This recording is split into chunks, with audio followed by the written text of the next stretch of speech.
বিশ্বনবী ছাড়া কিয়ামতের ময়দানে কেউ আমাদের জন্য সুপারিশ করতে পারবে? পাগল হয়ে যাব আমরা। সূর্যটা মাথার কাছে, ক্ষুধায় তৃষ্ণায় জিহ্বাটা কুকুরের মতো বের হয়ে ঝুলতে থাকবে, মাথার মগজগুলো গলে গলে নাকের ছিদ্র দিয়ে কানের ছিদ্র দিয়ে বেয়ে বেয়ে পড়তে থাকবে। বাবা ছেলের দেখলে দিবে দৌড়, বলবে চিনি না, ইয়া নাফসি আল্লাহ আমারে বাঁচাও, ঠিক কিনা?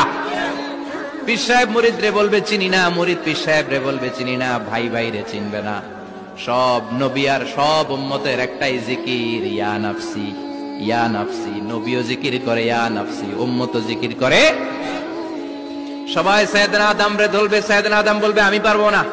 নূহের কাছে যাও, সাইয়েদনা নূহ বলবে পারবো না। ইব্রাহিমের কাছে যাও, সাইয়েদনা ইব্রাহিম বলবে পারবো না।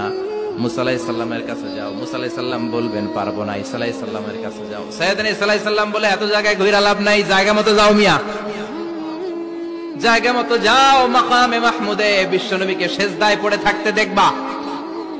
ওই নবী ছাড়া আজকের এই ভয়ঙ্কর আমাদের সবার বিপদের দিন, এই বিপদের দিনে আল্লাহর সামনে দাঁড়িয়ে কথা বলার মতো সাহস আজকে কারো নাই।